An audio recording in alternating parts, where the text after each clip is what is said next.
Hello and welcome to episode 25 of the Money Talks. It has been truly an amazing journey. I don't even think we had thought beyond the fifth episode. And today we're sitting at episode 25, and I am super excited. This is somebody I've wanted to bring on the Money Talks for I think, at least the last 10 episodes, and we've just finally got his schedule and finally got him on board.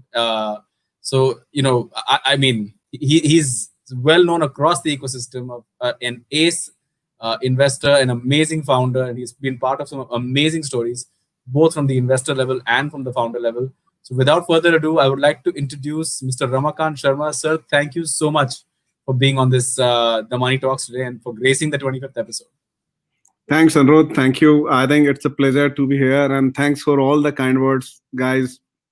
I'm here to maybe tell a little bit whatever we walk through the story, and feel free to pitch in on any questions. Maybe Anurag will drive the discussion.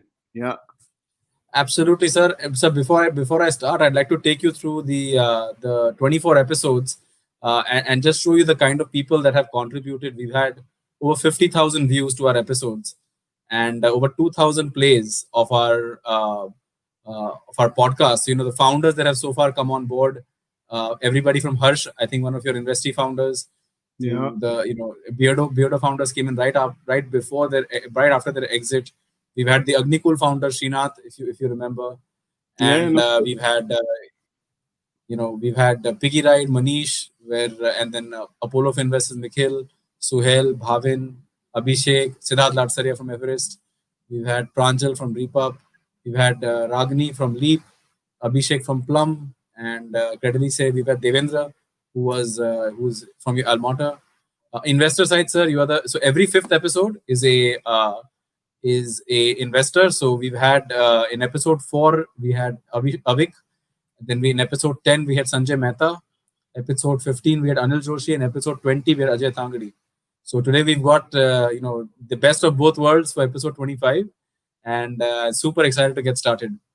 Totally. I So, sir, think yeah, more of a founder word, not best of both, but yeah, I think I'll definitely. be. No, definitely, sir. I think you were a graduate of IIT Kanpur, and then ISB. You did your MBA. IIT Kanpur just seems to produce some amazing entrepreneurs. You keep meeting them in the ecosystem. What is it about IIT Kanpur that makes such amazing entrepreneurs? So I think under my sense on any educational system, I think India is a little bit by definition is competitive uh, environment. So what IIT little bit assures in general, not only Kanpur, is some basics check, like you have been a little bit hardworking, maybe you know how to write an exam well. JEE is not an easy exam.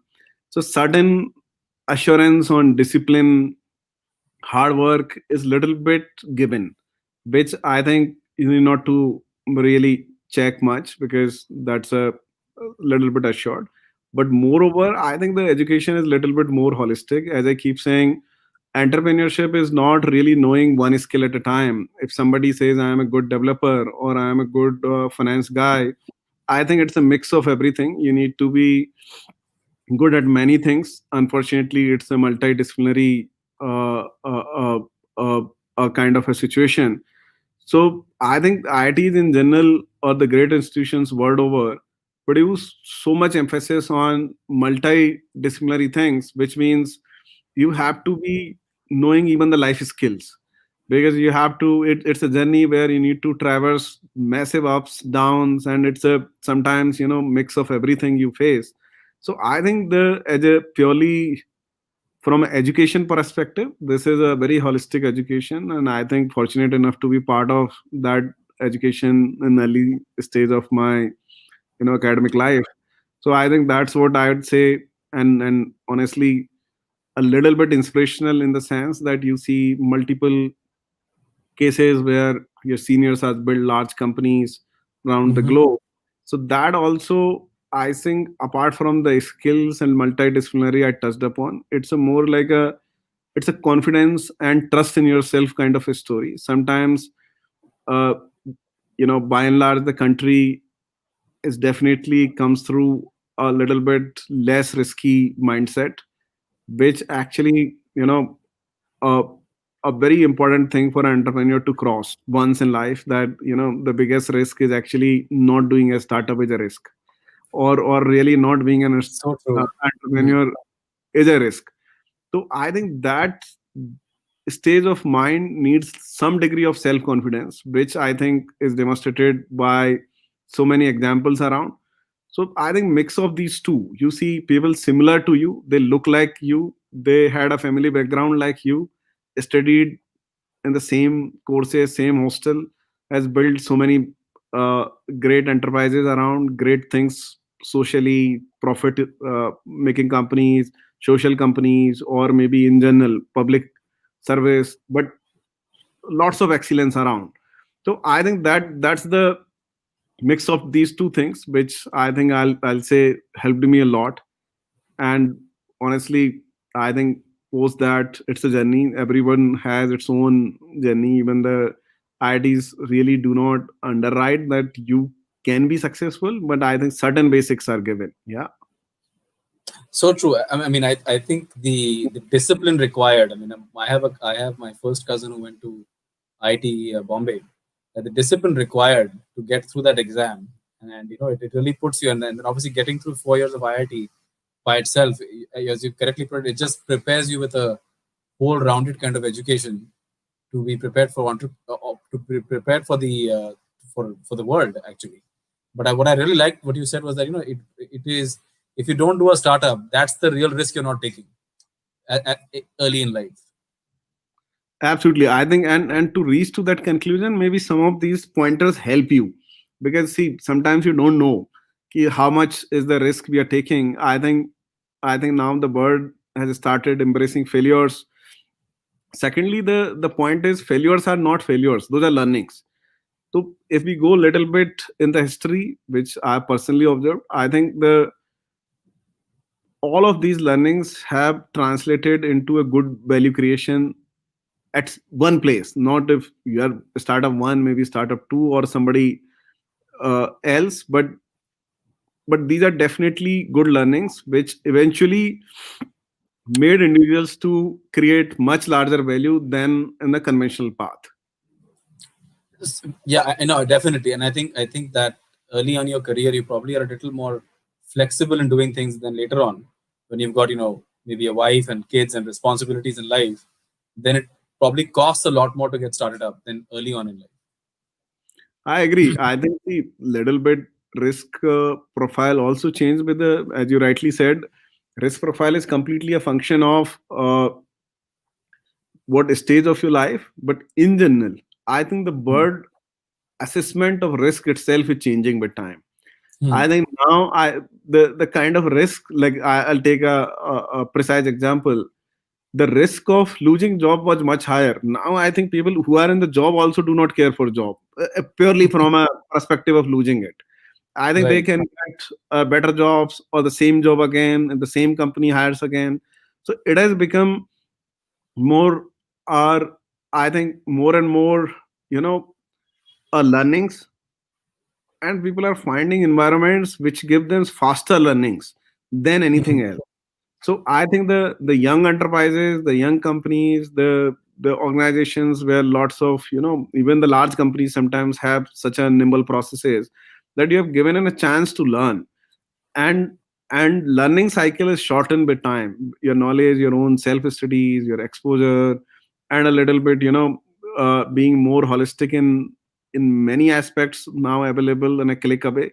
So I think the attempt is to shorten your learnings and really use those learnings in a very meaningful way, which creates value, wealth, prosperity, and a progress.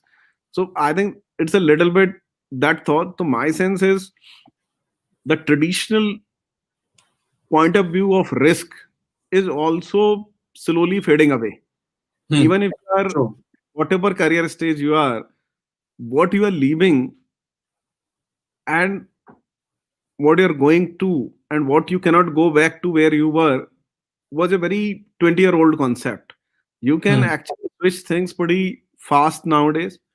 Mostly people are able to change industries, do things which they really wanted to do. So my sense on risk is also very different now. In fact, I generally keep saying the life in general has become a healthy balance. Even if you start your own company, that is also a risk. You are in a job, that Hmm. is also a risk. So a kind of a mindset you live with. Risk is a mindset. Correct. We have Correct. Yeah, that's investors true. starting from a listed equity to somebody who is buying a hope and idea. Hmm. So I think it's a risk appetite, which is again a mindset. If you start putting too much of a mathematical framework on a risk, the various models in the world for risk. But my belief on this is after all of this, it's the element of luck and an opportunity and chance and an attempt, an honest attempt to really create something or solve problems.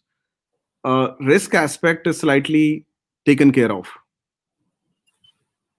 No, And wow, more that's an in the amazing thought. newer world. It's an amazing thought. I think, especially for all the founders who are listening in, right? This whole relationship with risk, like you correctly said, it's a mental thing, right? You know, everything has a risk. Even being employed in a company for long also has its own risk. I mean, ask people that were employed at Enron or that were employed at Sahara, right? I mean, all of these companies eventually big enough, they people thought they were too big to fail, but they did, right? And Absolutely. And sometimes in those cases, you're not equipped enough to face the world also if you're not hmm, learning fast because the ecosystem around you is changing pretty fast. So I think, but having said that, the large organization also provide you a chance to learn massively. So it's a both way. I think you have to live that mindset, be very, very, more top of I keep saying, keep your eyes and ears open. What is hmm, changing around you while you're sleeping also. So very if you true. are really a cognizant human being in 2020, I think the immense opportunities are there. At the same time, you have a risk of losing out everything if you sleep longer.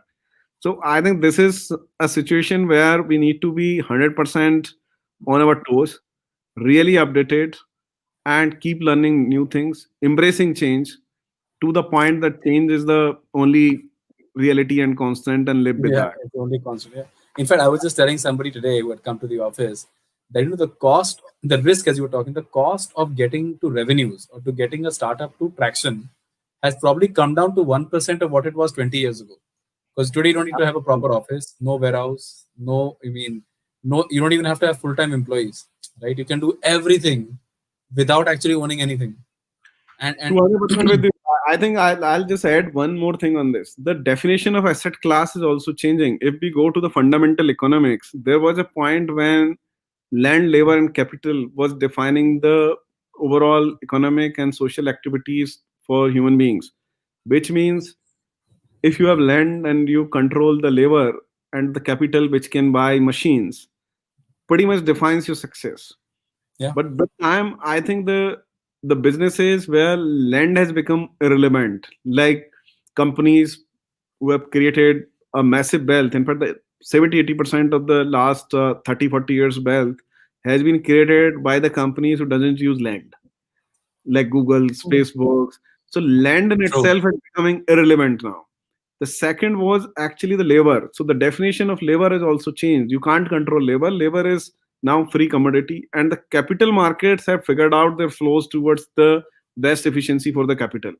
So I think with time, what has changed is it's a from land labor capital economy to a economy of being a uh, smart. It's the economy of being a somebody who is passionate, disruptive, and can solve problems. So, and the capital and labor are land are available, or they are irrelevant because I think the capital will chase you. The land is definitely limited, but my sense is a good chunk of good businesses do not need land True. in 2020.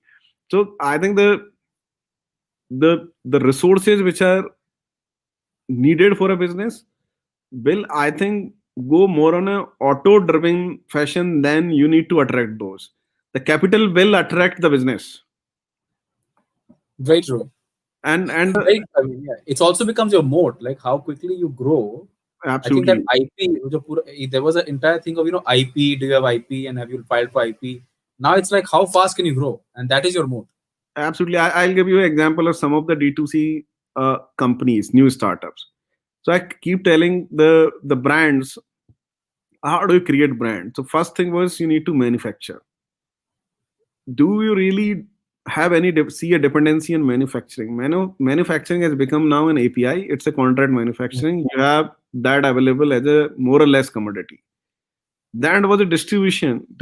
Internet came faster than, actually, in many places, electricity, which essentially means we really, and one of the largest moat, or the biggest moat, we hear from FMCG companies and the brands, that we have the massive distribution.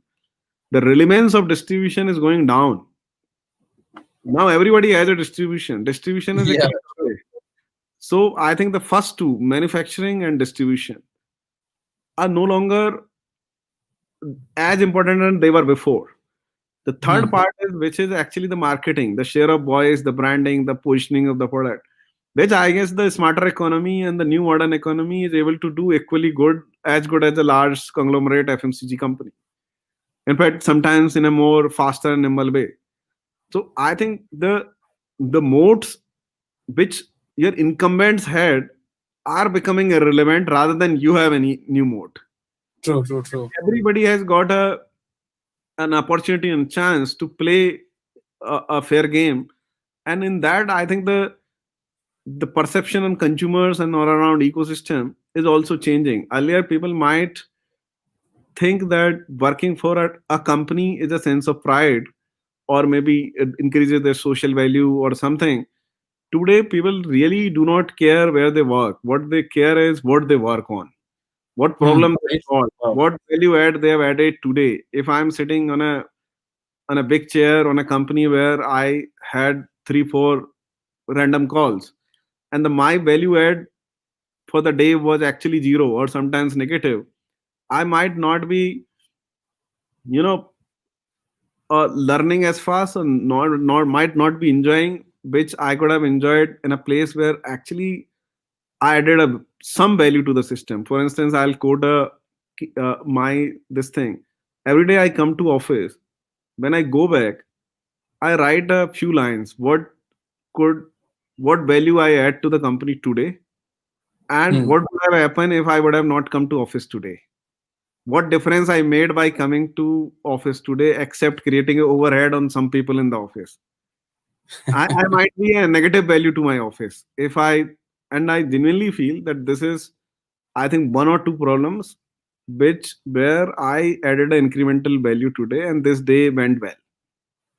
Everything Hmm. else, otherwise, it's the same company. It's running without me, and honestly, it can. So the point is, every in modern professional world, I keep checking this point, like, why you do come, I ask random questions. Why do you come to this office every day morning?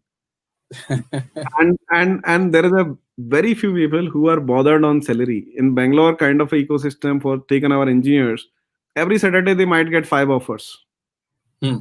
but they come to this office. And why? Because I think there is something different. It's not about, there is a sense of pride on the work they do. They really feel, uh, you know, a, a very proud moment when we solve a problem, see the outcome, a degree of freedom you get of doing the work. And work is an integral part of human living. If you ask people that you'll be paid enough money without any work, I'll put it that way also. कि ठीक है, you might get your salary even if you don't come to office. I think that will not be the happier state. So the way we have progressed as human beings, I think it's a very different. The fundamental needs have changed. Actually, they're fulfilled very easily. The most fundamental things are becoming irrelevant with time in the modern economy. The prosperity is definitely increasing, whatever the data and science, but we are not, and the people we meet across in the ecosystem are not struggling for food and clothes. I think what is making them really, really uh, passionate and driven is the change they bring every day. It's So about I the think challenge. It's it's really about about the the challenge. challenge. It's about, like, what I am contributing to, what I'm living for. So I think that ecosystem with the speed of change, and if I can say so, I think in next 5 to 10 years, this kind of a behavior will be on an exponential curve. It is not going to decrease, because now if we talk to youngsters, they do not understand politics at all, like very few. They do not care for much of a social principles. What they really care for is what they enjoy doing today. And are they healthy? Are they really contributing? Are their work is being respected? Or even this work is relevant or Hmm. irrelevant to the world? Nobody has hesitation on switching the work. If I'm doing something which no longer makes any sense to anybody on this globe, I think it's better I start playing a cricket or do something very different.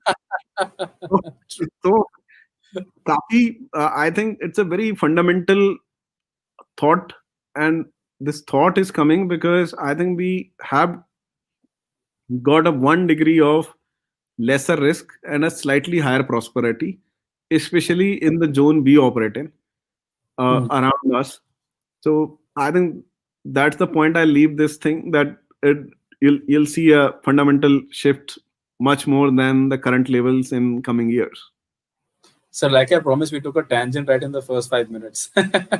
But and there is a thought that I have for later on when we talk about Livspace.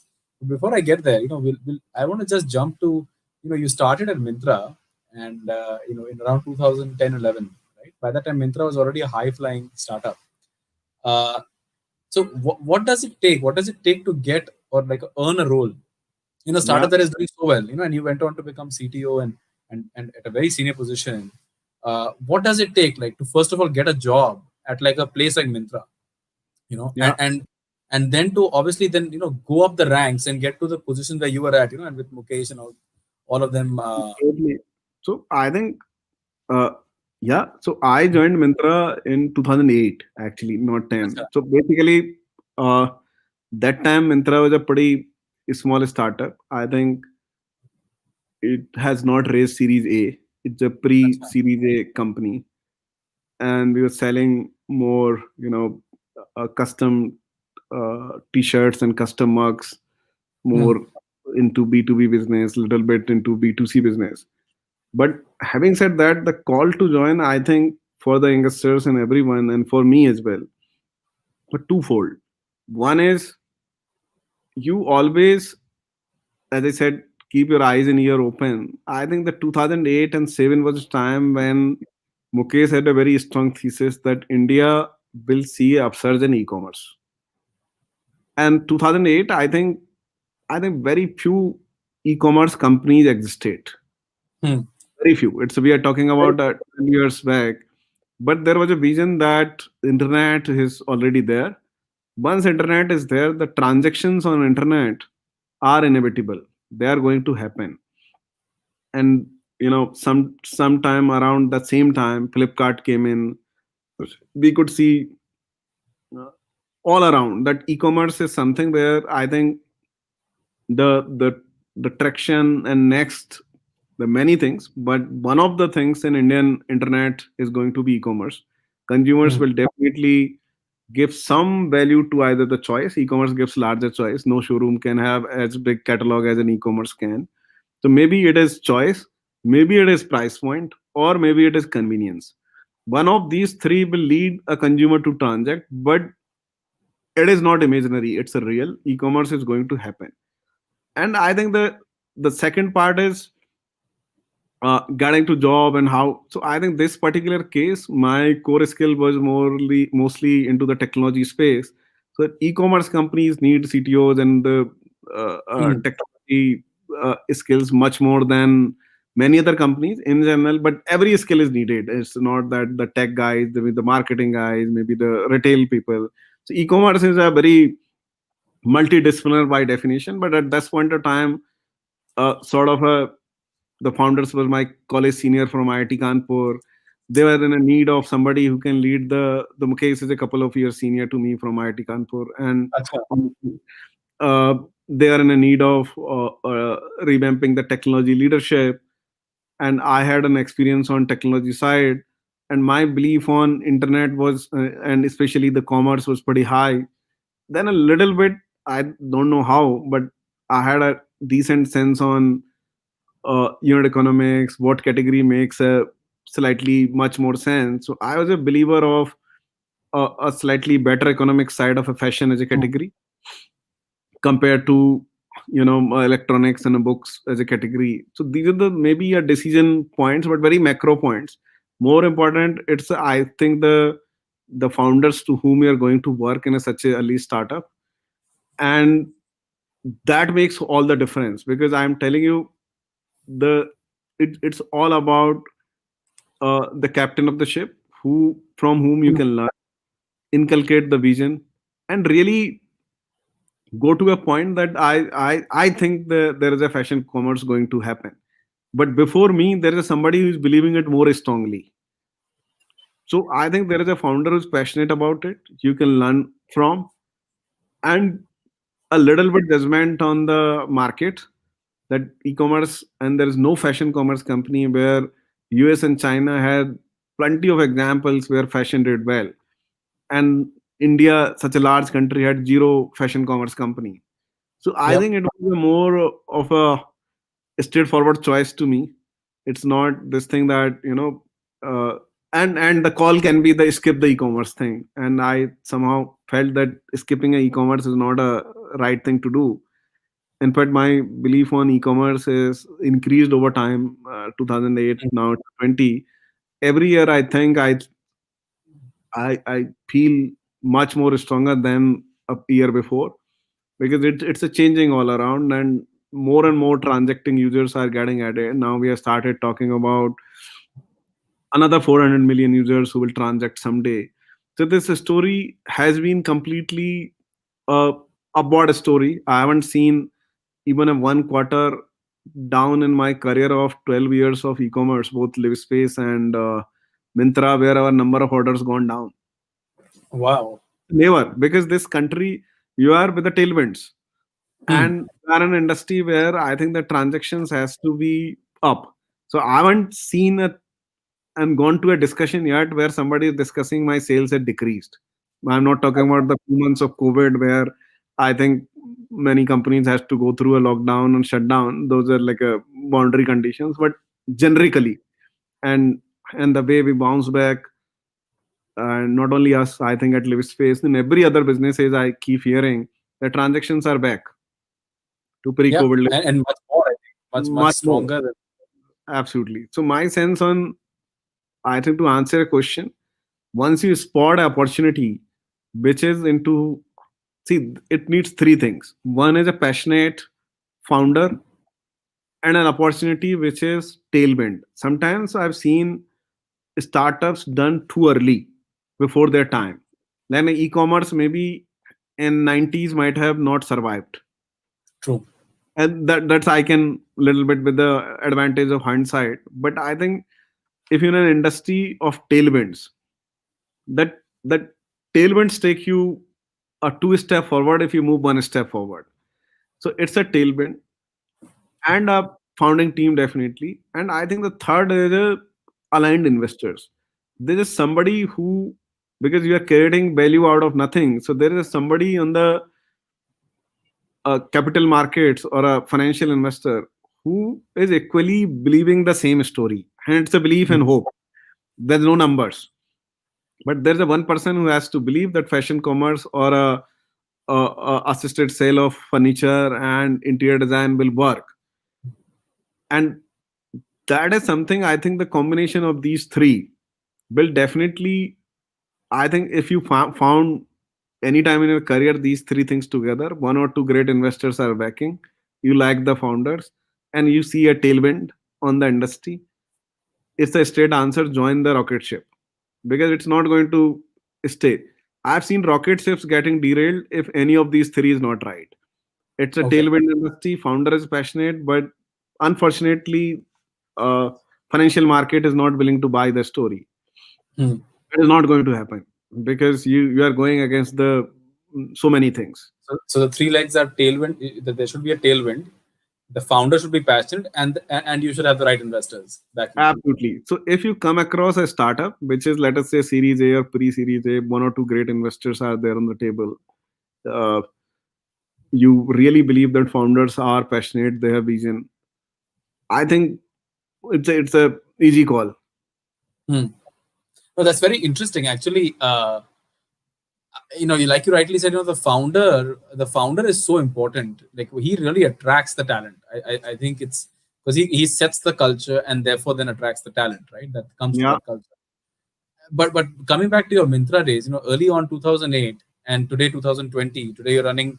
Myntra was in comparison to Livspace probably a lot simpler problem to solve, right? yeah, Livspace does so many different things. So but the engineering challenge of 2008 would have been different because you are now dealing with sub 1 Mbps internet speed, mostly still to come to maybe broadband, right? I mean, broadband was not ubiquitous, and mobile was definitely not there, right? yeah. Mobile internet was far away. So, sir, when you compare, like, do you think the challenges then were more, or do you think the challenges today are more? I mean, today you've got super duper cheap one GB.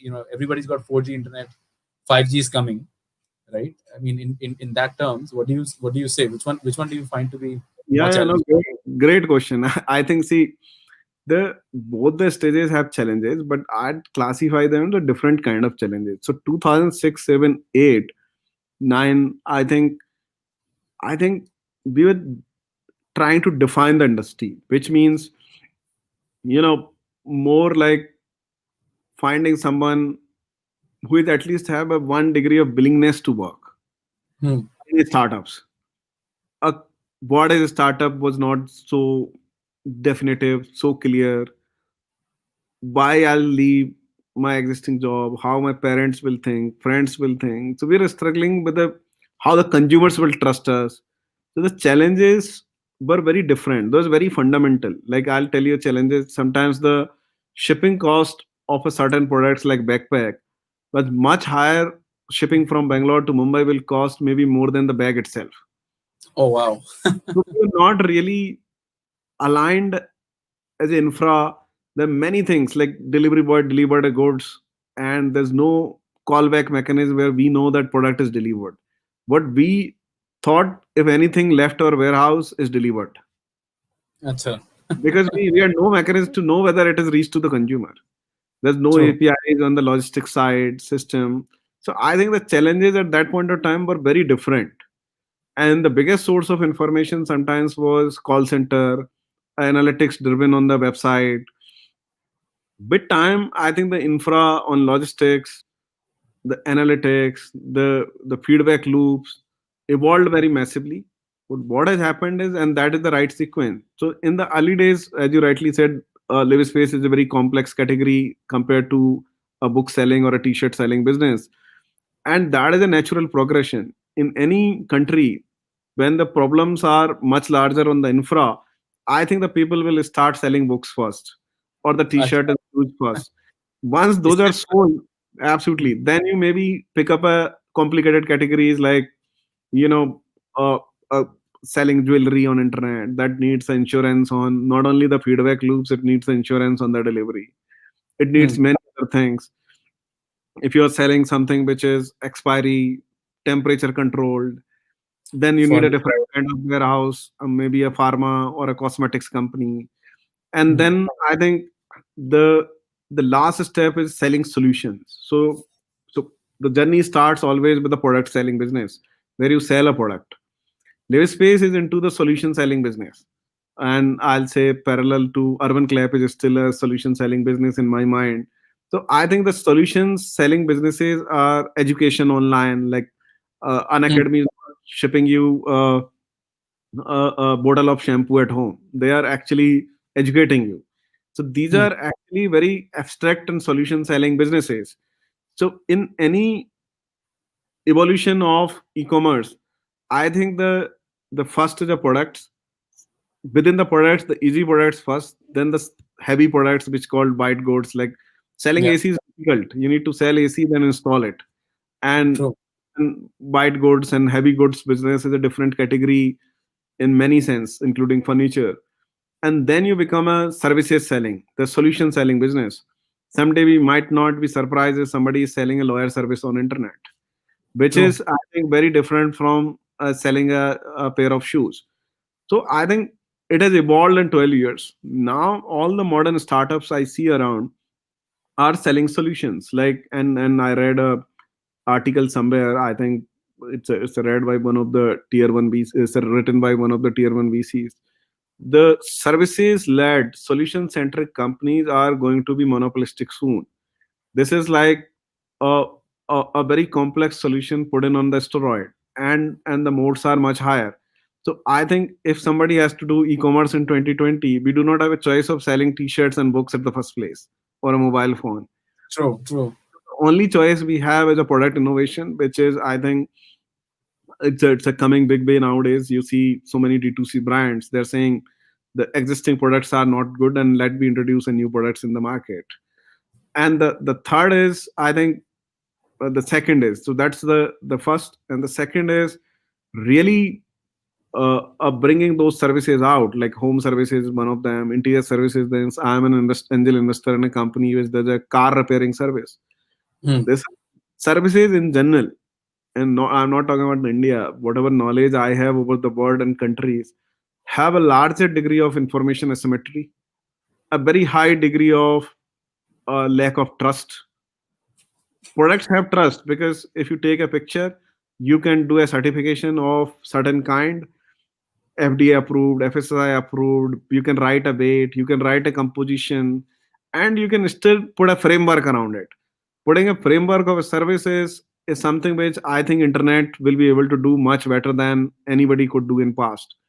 So this is, I think the people are uh, subscribing actually, not buying a sudden health activities on internet.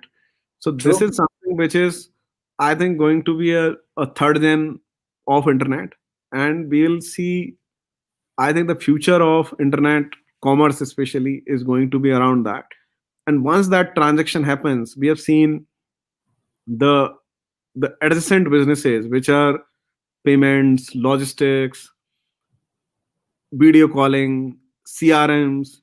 So I think the you see the first version of CRM. There's no CRM which was meant to sell interior design on internet. We need to develop our own CRM. It's the same situation where I think in 2007, 8 we were learning how to make the logistics cost efficient for e-commerce. So I think the adjacent industries will start catching up naturally.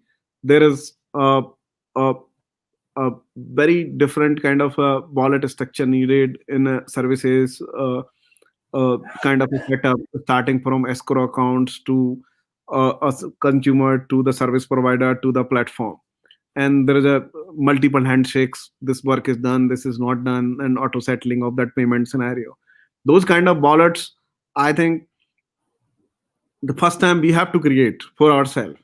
If I use a standard wallet in the market, the wallet has a one-way transaction. It will transfer money from a person A to B, but that doesn't work. Here, there's a person C which has to endorse the transaction first.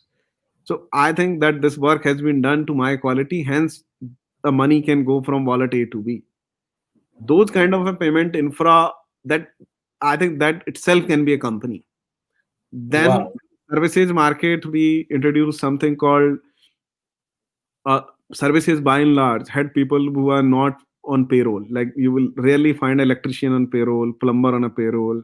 By and large, industry, even the people who work on factories, manufacturing, it's a semi payroll kind of a structure.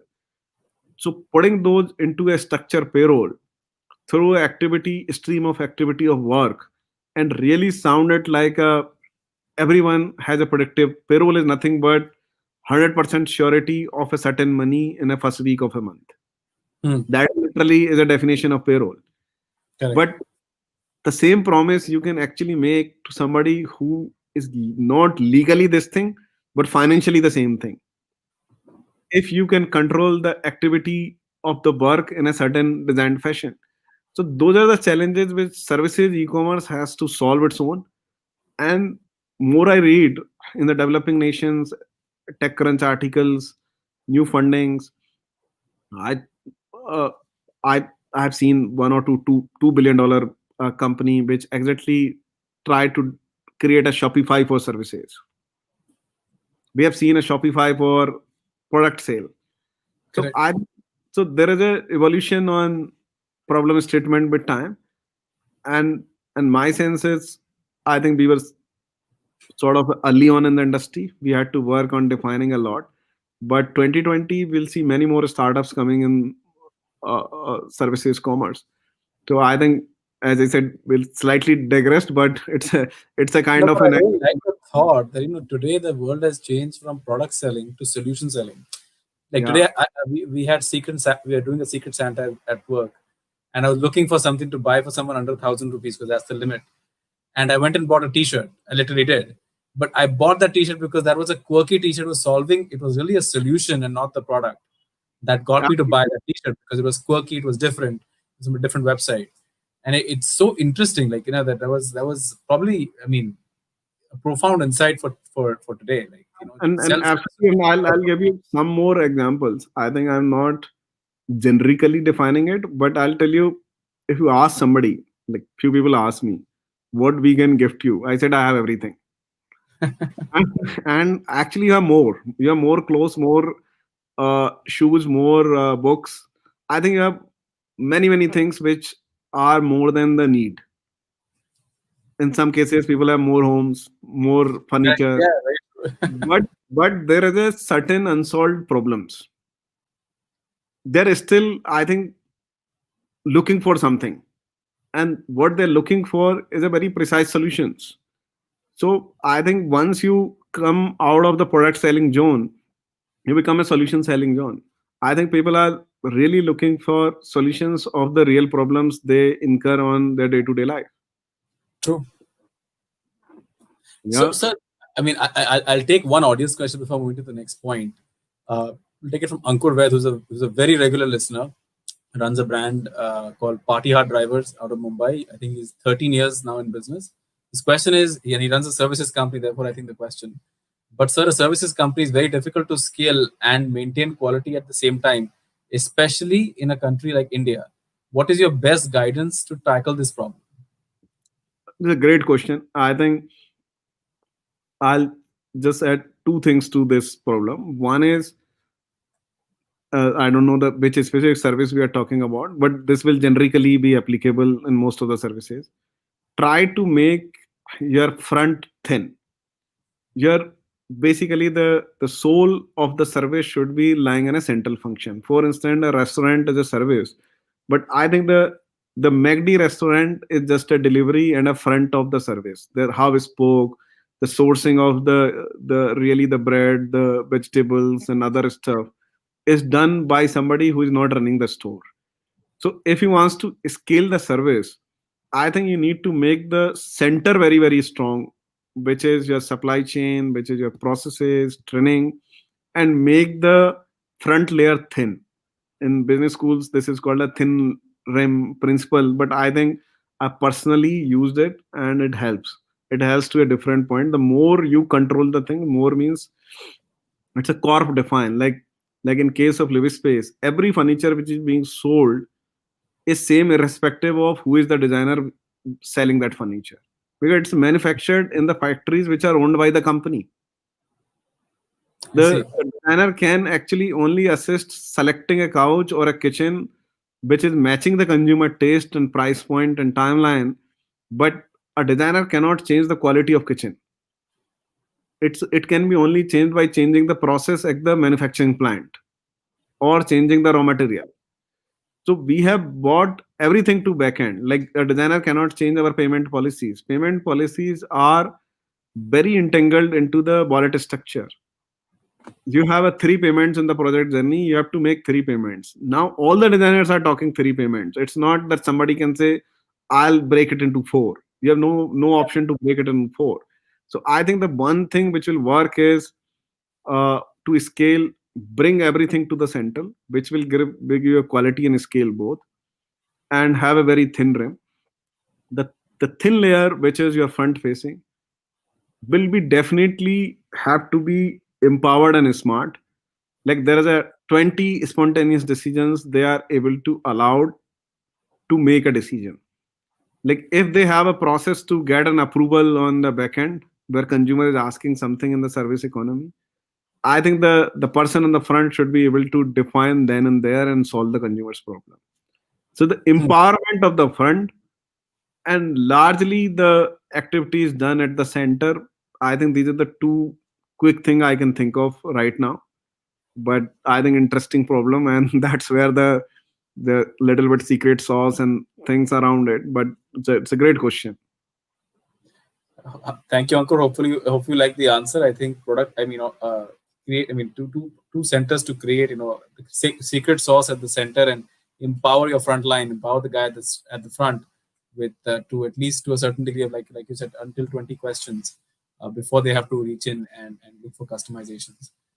So Ramakant sir, we'll come to we obviously have spent a lot of time over here now, but let's Yeah. just quickly talk about you were also part of this. I mean, at that time, acquisitions were not a very big word, but like they are today, right? You see companies getting acquired almost every week, every month at times. But at back then, Myntra getting acquired by Flipkart was a big deal, and especially at the valuation at which it happened. And you were part of that. What was that like? What was the moment? Yeah, so I think I exited Myntra before the acquisition, but to maybe the answer that question, I think some of the acquisitions make economy a little bit moving in a right direction. They are actually the proof points that value has been created.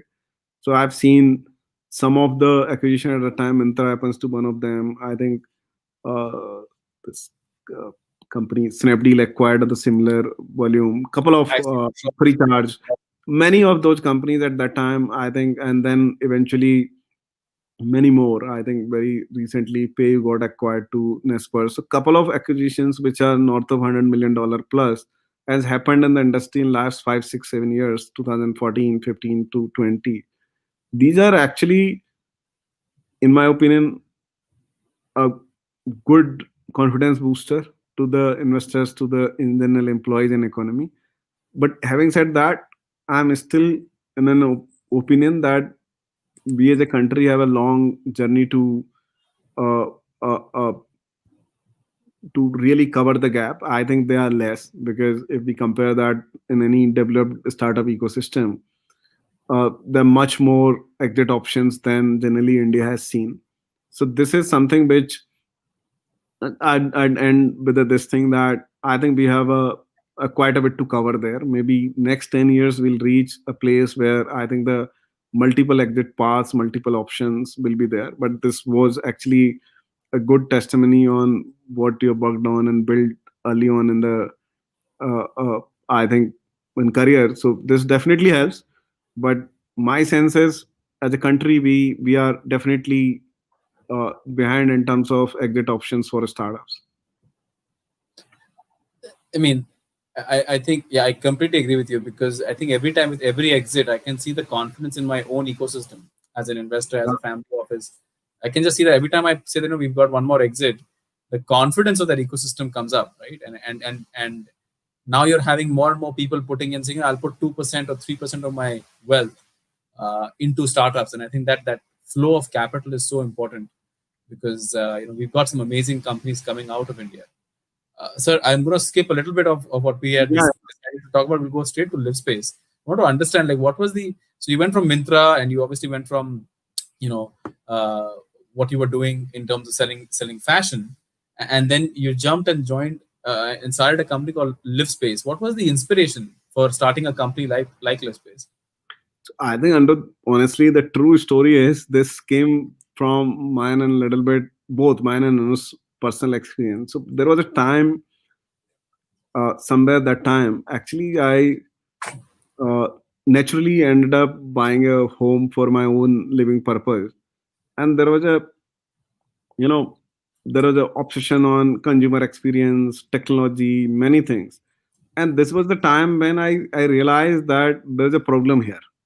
Something, if you buy a home you go through not so great journey in general to get it ready for living, and that kind of a situation led to probably one of the highest monetary value transaction for me, which we True. have gone through a very less trustworthy folks around, relied on so many money on the people, so much money on the people which we can't even call off. They can change their mobile number tomorrow morning.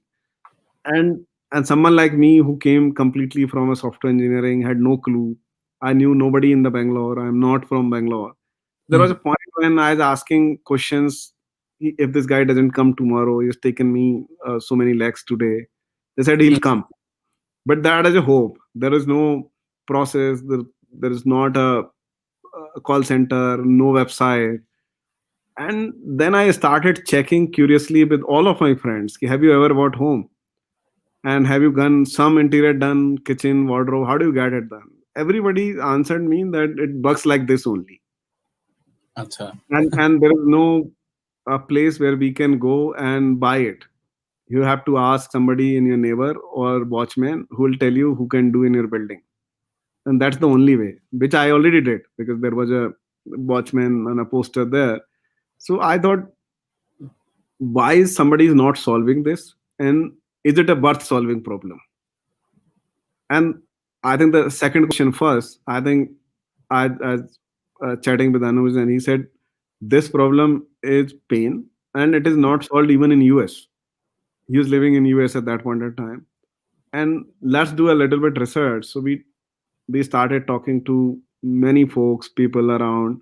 We found it is not solved. It is a problem which is very unsolved on price points, transparency, quality, time. Everything was actually compromised all around. And then as I said, the second question first: what's the economic value of solving this problem? Is it a worth solving problem, or it's just a personal gain? We realize it's a huge problem. I think probably it's the second, third largest purchase people do all across the world in their life, and the economic value is north of $20 billion in select cities in India. It's a Wow. large problem. Per city. It's a combined the country. I'm talking the time of India alone, and the solution is unsolved in the world. So you can go international also, which later on we launched in Southeast Asia and now going to other countries. So I think typically a 1 crore homeowner would spend 10 to 15 lakhs in interiors, which is huge, which is 15% of the total new home sold interiors, the home Wow. real estate. That's a large problem, large ticket size, and honestly a, a very broken profit pools available everywhere, like a hardware shop to a designer to contractors. So I think this creates a case of aggregation, creating a corporate and a structure around this. Somewhere around that, I think we started and launched in Bangalore with a friends and family kind of a situation, and tried doing some homes here and there. Within that, I think then it's a story, it's a journey basically where I think the interest of the investors, then lots of competition, and people realize that there's one more insight in the story which we sort of learned during the journey. We as an Indian are very event driven, which means if somebody is getting married, marriage is an event, or there Yeah. is a birth of a kid kind of event, or a Diwali is an event, or let us say you buy a new home and get a position, that's event. You relocate from a city to another city. So these events trigger most of the interiors and furniture purchase. We do not buy furniture just for replacement like we buy fashion products. True. True. So so I think what the approach we took was slightly event driven sell, which is people are looking for a kid's room to be done. They are not looking for a study table for a kid when Hmm. there is a kid is born. If there's a marriage, somebody is looking for a paint and curtain change, there is some solution.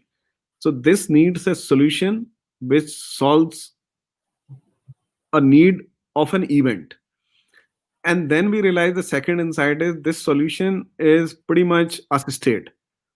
We as a, and not only Indian, I'll say world over, people look for some third person who can help us getting the bathroom or a kitchen or a living room done.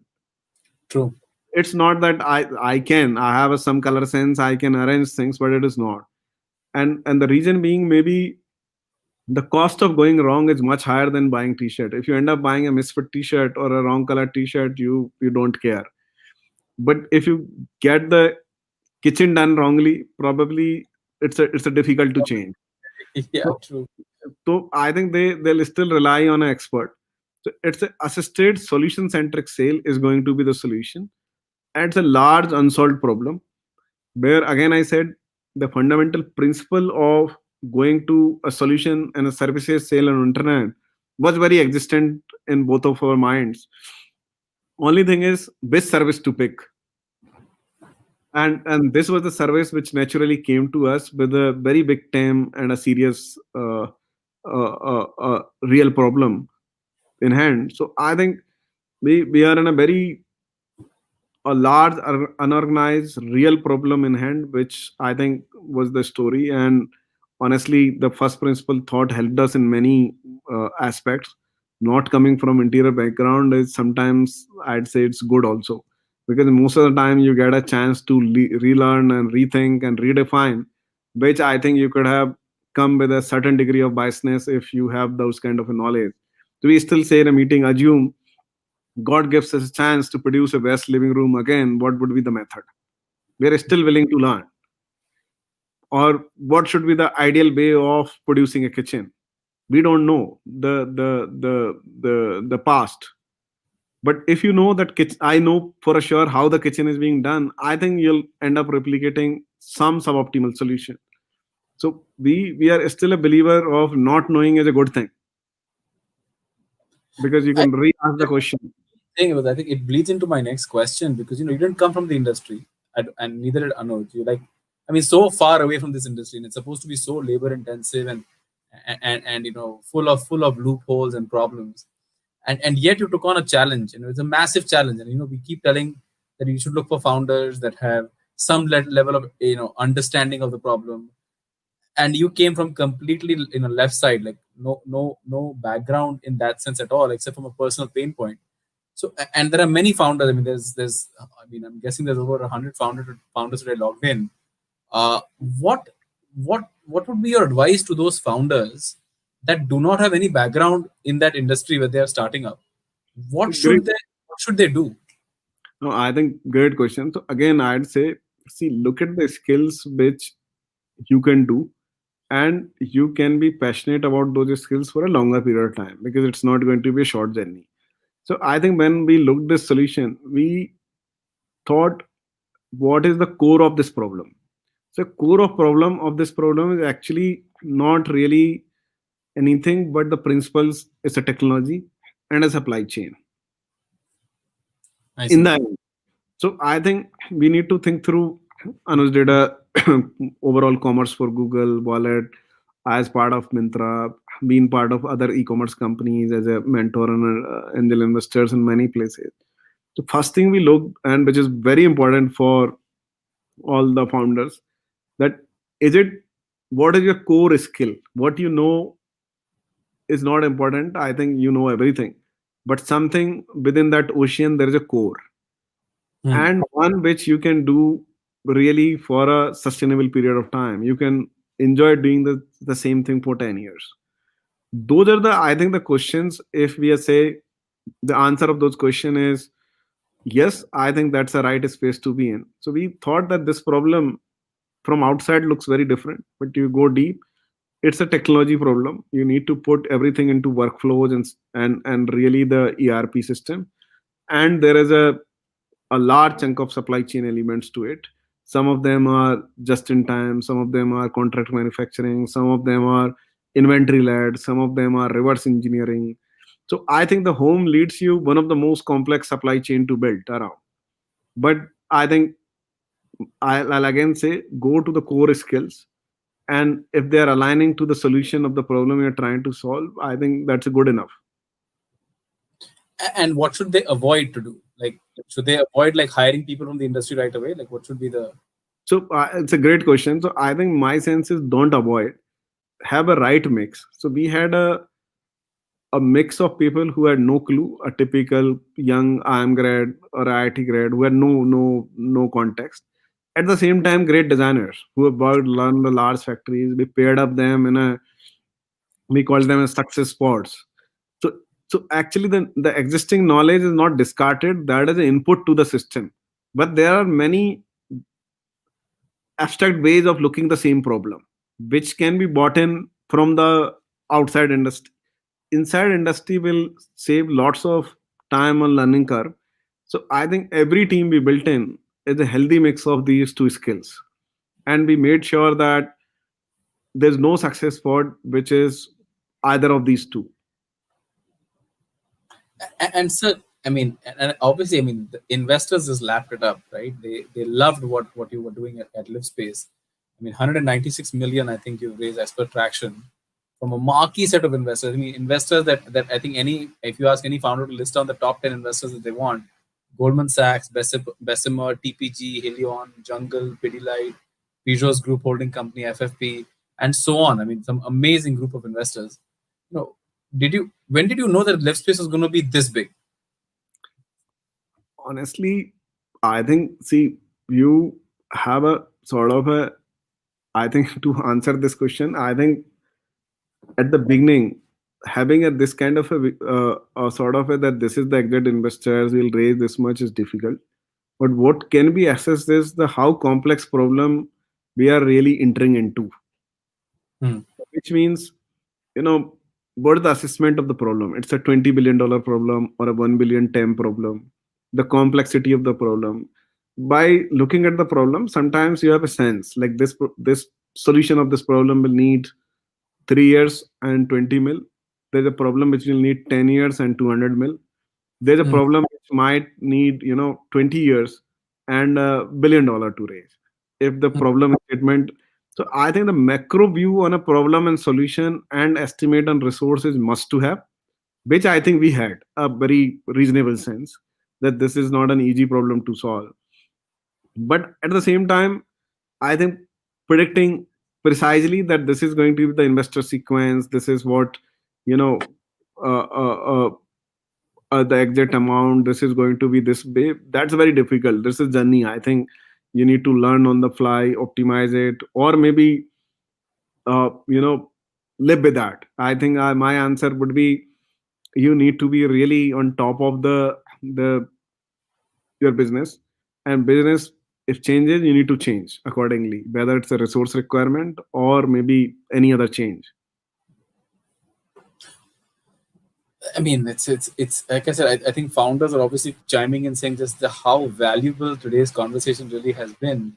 Uh, but in terms of your key, sir, I mean, I was just calculating the other day, and I was saying, you raised 8 rounds in 6 years. I think many founders will struggle to raise 2 rounds in 6 years, but you've been prolific at it. Is there a key? Is there a secret sauce to your success?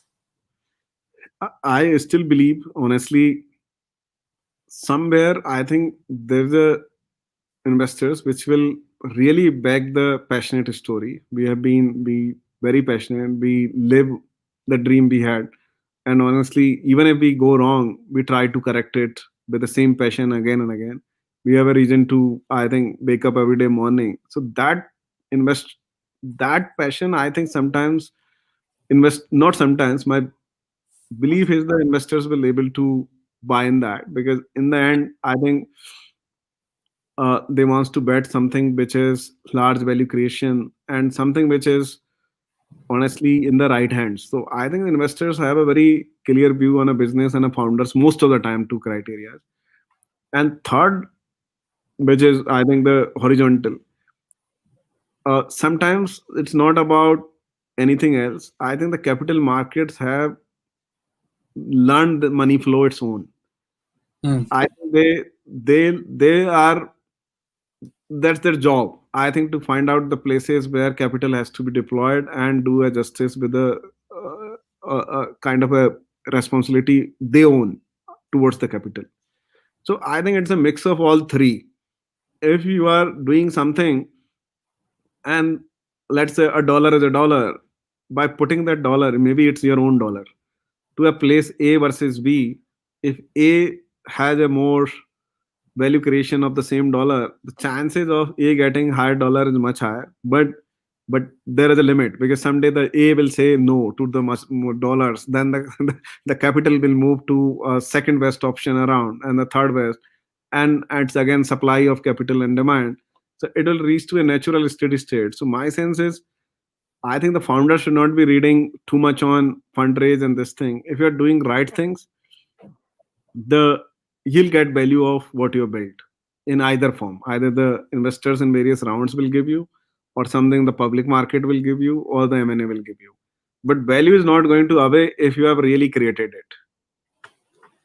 Wow, value, that's amazing. Value is not far away if you really created it.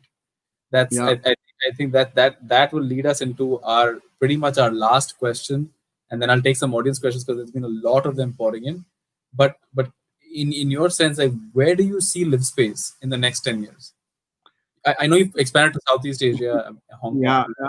So but I then think where do you for the next? three growth levers we have. One is I call these horizontal growth levers, which are you open more and more countries, more and more cities. So we are going to next 30 cities in India, which are we call them tier two, tier three cities, and internationally with the same solution. Secondly, home fundamentally has dearth of brands. Like barring few brands, people do not recall which brand's chair, which brand's sofa, which brand's curtain, which brand's flooring, which brand's fall ceiling. So I think the people are looking a curtain which looks good and fits well on the window is the need. So we have lots of work to be done on the OEM side and introducing so many brands in the home space. I think this is one of the biggest unorganized sector in my mind. The starting from electric switches you use from home to a curtain to a mattress. I think the space needs standardization and it is fragmented and there's a dearth of demand, dearth of brands. So I think so. One is a horizontal expansion. Second is a vertical. Vertical means we will be introducing much more private labels. Like I give an example of kitchen. So our current kitchen sale is 100% of our own private labels, but we sell to a certain segment today, and I know that kitchen starts from a 1 lakh rupees to 50 lakhs rupees, which can actually have 5 6 brands in a certain range. It's like selling a jeans from this price point to this price point. Similarly, everything around, maybe it's a false ceiling, maybe it's a mattress, maybe it's a maybe anything, a wardrobe. So it's a verticalization of this space is yet to be done. Horizontal expansion we are currently on the vertical side. We have launched some of the home services standalone. One of them is paint and fall ceiling. So if you don't want interiors, you just want a paint, I think you can request Livspace. We'll be able to do a paint. We have launched multiple types of kitchens with the different brands. So that's a vertical category expansion we think is inevitable, and we are on that journey. In fact, sir, the next question I think from Cooplink, very very interesting because I think it applies to your business too. The question is that hi sir, most of the talk happens around customer lifetime value. We provide a service any end user will only consume once or twice. Any guideline for us how to approach the market? It's a great question. I think, see, customer value, I think two ways we need to define. One is look your customer value in the context of CAC, customer acquisition cost. So it's a value to CAC ratio. So let's say your first project, like in our case, we are slightly selling a higher ticket. So typically, a fashion company would have a order value of 1500, fashion and cosmetics. Uh, a furniture company might have 15,000. A company like Livspace, which has 7, 8, 9 lakhs, starting from 3 lakhs to maybe a 25 lakhs rupees customer. So I think the pick any number. I think let's take a 10 lakhs number or a 5 lakhs number. A 1 lakh is same as selling 100 t-shirts, and 10 lakhs is 1,000 t-shirts. And that's your first order. And at what price you are actually acquiring that customer. So one answer in a low repeat businesses from the consumer side is LTV to CAC ratio. Is that same for the other business in 5 years in your first transaction? Then you're better off mathematically. The second, which is non-mathematical answer, you define certain others as a non-repeat unit. Like in case of Livspace, we define that a repeat of a designer, which means we are in a way assisted sale, which means the designer is selling to the consumer our goods. So a designer which before Livspace used to sell, let's say, two orders year, that person is now doing maybe once in a month, which is 12 a year. So the repeat of designer is a metric where I think repeat fundamentally means leverage on a certain resource. What's the repeat mathematically mean? Why do you want people to repeat? Because you need not to really incur the same cake again and find the new cohorts again and again. That's the definition of repeat. So that leads to a higher purchase because they buy more means collectively you sell 100 products in a first two transactions. And I'll give you another uh, example, which is I think in the industry of travel. Now you will be surprised why I'm giving a travel is a low repeat. Travel was actually a low repeat, not Hmm. people like us.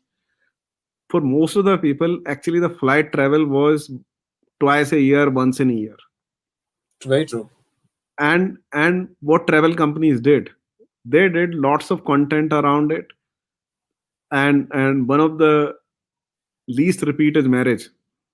It's a, actually happens most likely once in a life, Right, but right. whenever it happens, people actually recall certain brands again and again.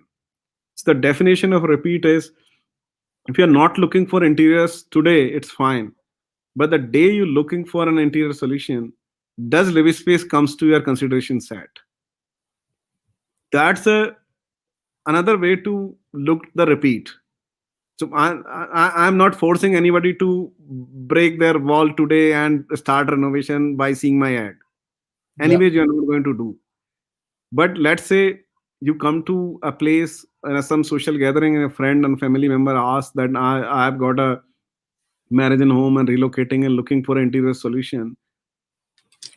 The moment you say you should explore live space, I think there is a repeat. So the Hmm. proxy of repeat is that referral.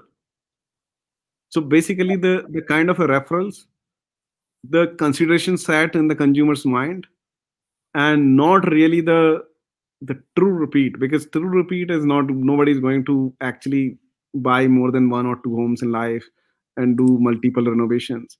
So we need to really think through some alternate metric which makes sense to your business to answer your question, and that is closest proxy or alternate to a conventional repeat word. When people say repeat, what they really mean. So actually, I think this topic itself could go on for. I mean, there is just so much knowledge there that this could go on for such a long time. But I really want to talk a little bit about your foray into angel investing and how that has helped you become a better entrepreneur, right? And you've got some amazing companies. If I look, I mean, I was just going through your portfolio and not all of it was updated, but Quicker, PharmEasy, Topper, Zolo, Shop 101, Trell, Find, Meet, Pitstop. I mean, any fund in India would have loved to have even half these companies, right, with them. And you have, as an angel, have all these amazing companies in your portfolio. And obviously, I could have gone on, but there are some really, really amazing companies. How do you choose the founders you want to back? Absolutely. So I think great question. My only thing is, first of all, I think I somewhere little bit enjoy doing angels. One reason has been not the financial reasons. I really think through that where I think I can contribute slightly more in a scalable way. So while being in a one business, I think you can transfer those skills to many other places. So that's the one, making yourself a little bit more scalable. Second, I think I enjoy doing it, learning new things across outside the core business we do. Third, I think when given these two principles, whenever I come across a founder, I think the stage where angels enters, there's no company. It's a person with a thought and hope. Hmm. So we need to evaluate that thought and that person and that hope. But how big is that hope? Is that hope, even if the hope becomes true, in the best case, that is makes sense to uh, people around. If it makes sense to people around, I think it will produce value and wealth. In certain cases, I come across and hopes their best case is not that meaningful. Even if they become successful, I think it is not worth your time and money. So I Right. just want to put in every hour I have left or every dollar I have to something which I think I should be encouraging in general. Like it should happen. So I was very, passionate about digitizing many things. So generally, even if in a public equity, if I find something which is a sort of exchange, digitizing many things, I tend to buy without knowing the P&L, Hmm. because I'm a believer of something which is, I think, should have should have happened to the human beings before. If it is not happening, like a power transmission exchange or a stock exchange, Right, right, right. it was needed. If you build an exchange for anything, I think I'll say this is the easiest way. Like currency helped what to transact. Yep. So you want certain things to progress in a certain way, and that's where one is that. And most important, purely from a financial investor point of view, I think I look at the founder at that point of time, because a good number of companies, I don't know the exact percentage in my portfolio, where I think many cases we realize that these companies have done well only because of founders has gone through many circumstances where I think the in a normal scenario the company would have not done so well. And what you have at that point in time is that passion in that person. So I think my maybe the 90% investments have been to the people I really liked, on at least know them in some context before that investment. So I'm not part of any forum or any angel network or anything. These are people I knew either from the past, colleagues or a college or a friend's friend or a friend. Met many of them, actually most of them, at least three, four, five times before in a non-funding setup. And when they start companies, I think it's a natural curiosity to learn what they're doing, and the outcome of that sometimes happens as small investment. I see. I see. It's and I see that it almost seems like even your founders are coming to you for with a problem for which they need a solution, and that's how the investment is really happening, not just purely as a financial investor are you being approached. Absolutely. Purely financial investors, I'll be rarely, maybe one or two places where I'd done a small check. Otherwise, it's not. It's a some discussion somewhere and certain somebody is trying to solve a brand problem or a supply chain problem. Then you, after second or third discussion, you become very excited about the actually you feel yourself in like a co-founder there and start passionately started contributing.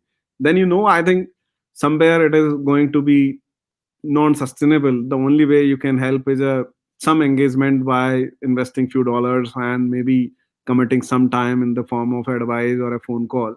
So I think that unstructured way of meeting people for me, especially on Saturdays, translated to a bunch of investments, which I think I multiple times thought that is it a thing I genuinely enjoy. I felt I enjoy doing it and meeting the same guys again.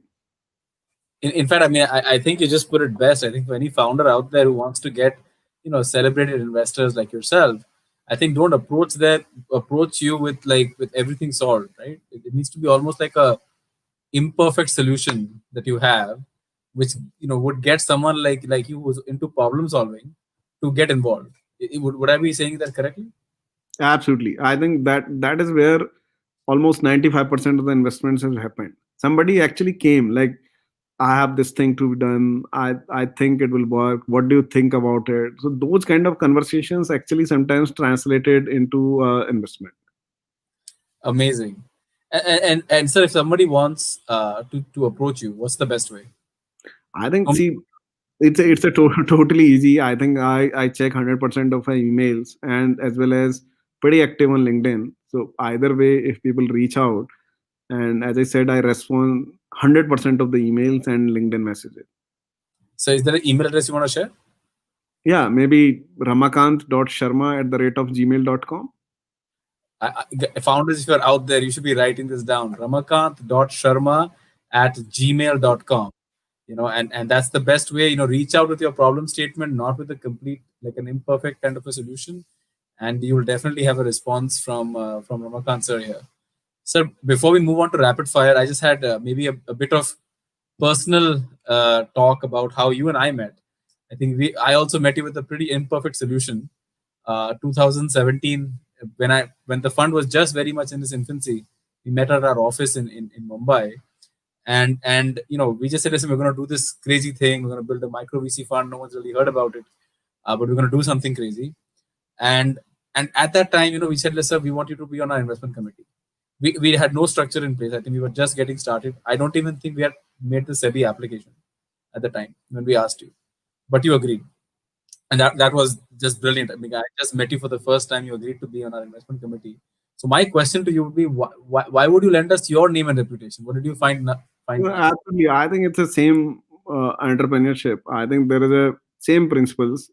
Fund is also a venture, which is, I think, in my mind, it's the same as a startup. It goes through the same kind of entrepreneurship. It's not any different from any other startup around. I think from outside it might look like investing dollar is easy, but it has its own building a team, raising a capital, building a structure. So my sense on this is I'll evaluate this also as a yet another startup ecosystem play. This can be a tech company or a consumer internet company or a new fund. More or less, they are going to be very similar journeys. They can grow, they can die, they have founders, they have actually investors, they have customers. The shape and form factors are different, but it's the same journey.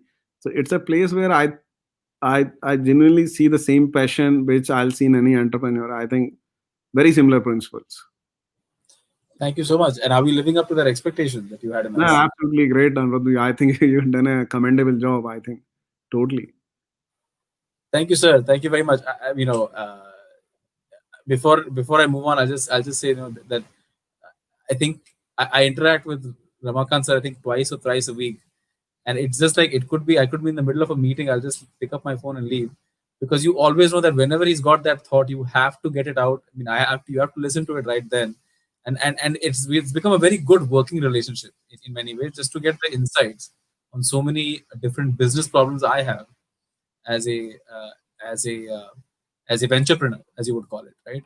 And it really has been an amazing partnership and an amazing relationship in that sense. And I really appreciate every single moment that you've given us in the last 24 months. So we'll definitely create something very massive, and love to love having you on board. And likewise, thanks, Anurad. Thank you. And sir, so as we have to do to everybody, we're going to do a quick thing called the rapid fire questions. It's quick 10 questions. We'll ask for short answers. You can, and if there's something that comes out, don't worry, we have time for you to go deeper into it. But it'll be very quick, Yeah, 10 questions. So I'll start right away. If there's any questions that anybody has, you can please put them in the comments. We'll try to take them at the end, but we're pretty much out of time at this point. So first question for you is the Peter Thiel question. It is one thing that you know to be true, but very few people believe with you on it. I think almost everything. Basically, there has been a time when I think starting shoes to and selling interiors on internet and many things. I think see India has seen this much more than many other countries. So answer is I think many things. Is there one piece of advice you would give to founders about fundraising? My sense is don't make that as a goal. Make that as a side activity. It will happen if you are doing right things in a right place. It's a not a mainstream activity. It is definitely a side activity. Fundraising is a side activity of what the real business is, and people are investing in that. Absolutely. Sir, if you could pick the brain of one person for 24 hours, ask them anything you want, who would it be? Elon Musk. Elon Musk. It's been the most popular answer in 25 odd episodes. And what would you like to learn from him? I think somewhere there is a curiosity in my mind about him.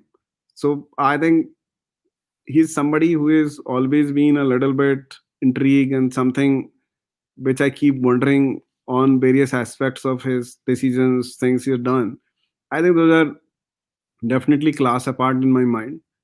And I want to go through that process at least once on a first hand, given an opportunity. And interesting, like how he said that he was willing to sell to Apple at 1/10 of today's valuation, and he could Yeah. not get it. I mean, someone to openly say that, I think it's got some real guts.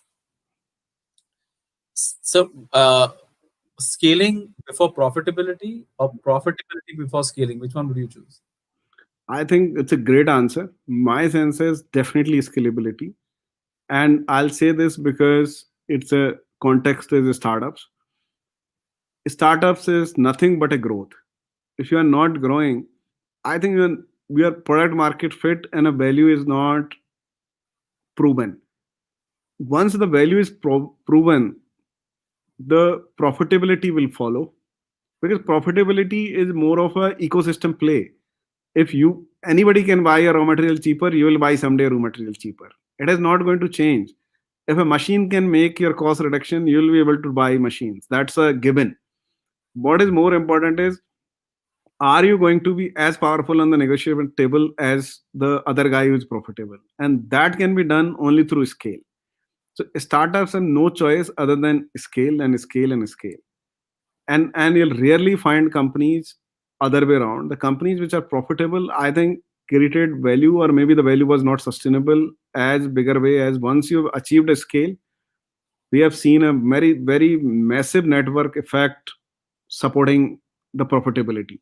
So profitability is must, but in sequence I'll put scale first, then profitability. Scale first and profitability. Excellent thought. One thing you would like to change about the Indian startup ecosystem? I think somewhere we do not understand the solutions or the product so well before we understand the MIS.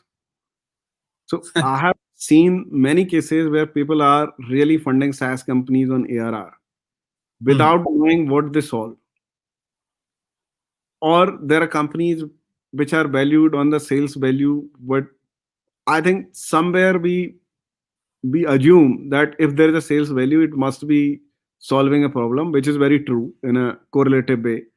But I've seen in a and the question was more ecosystem. So both founders, investors in general, as an ecosystem, I think we should be more focused on what we are trying to change and solve. Hmm. The numbers will definitely come in because we are a large country. If you really solve a problem, I think there will be buyers. My father used to say, if you can solve the problem for 1% of Indians, you'll be one of the biggest companies in the world. Absolutely, and that 1%, 1% is doable, because see, if your product is loved by 10 people, those are unrelated to you. They are not biased by anybody to buy your product. They were not influenced by anybody to buy your product. That means you need to find people similar to those 10 guys, Yep. which is, I think, doable. And the moment 1% is huge. If you get a 1%, then it's already a big company. Even if a Yeah. half a percent will make a big company. So Yep. I think we should not be worrying on numbers too much. First thing we should be worrying all the time is it a worth solving problem, or am I solving something? Hmm. What is missing and what gap I'm going to bridge? No, very, very interesting. So, what's the first thing that you do after waking up? I think checking my phone and replying to all the WhatsApp messages and I think all other messages. And maybe if there's a missed call, then replying to that call. And usually, are you a morning person or a night person? Best time to No, reach you. I wake up late, so I think you can say a night person and late in the morning. So, good guys, best time to email him is at late at night or right before he wakes up. So, usually late morning. And sir, I have just two last questions. One is what company, and this is the only investor question I had, which is what company in your anti portfolio hurts you the most? I think I should have invested in Postman. Oh wow. Basically, I think uh, I've been an early user of the solution they provide, and somewhere didn't know it's an Indian company for a long period of time. Later on, realized it's a Bangalore Kormangala company, and then I think now all of us know. But I think no other company I felt that way. If it is the one answer is that. Wow, Postman. It's amazing. And so last question for tonight. Three books you would recommend to founders that they should read. I think, see, there's again a perspective, but I think founders should read some of the common books, and they're common because they're most read. I think the first principle thought, which is a life changing thought, gives on a social side is a sapiens, and hard things about hard things gives you more of a management point of view and how things change to scale. Maybe the third book I'll add is 0 to 1, which is very basic, but it's a good read if you haven't read it. I think these three I'd recommend definitely, must to read kind of a books. Thank you so much, sir. We'll put those books in the comment section. I think there could not have been a better end. As you know, this is the last episode for 2020, and it has been one hell of a roller coaster year. But I think the show, the audience that we have today, everybody leaves on a high simply because of this insightful session. Vibha, I think, says it best as she goes, I'm truly glad I stretched up extra to attend this, feeling enriched. And I think all of us are. Thank you so much for your time. So, any closing thoughts, any final thoughts you would like to give? And thank you so much for listening me for 90 minutes. I think, and I'll wish you all happy new year in advance. Thank you, and feel free to reach out if you feel so. Thank you, guys. Thanks, everyone. Thank you, everybody. Again, we'll be back in the new year. So, with this, we conclude 25 episodes and 2020 at the Money Talks. Thank you so much. Have a good night. Please stay safe, stay socially distant, and we'll see you in 2021. Bye. Thanks, Anirudh. Stay safe, everyone. Thanks, everyone. Thank you.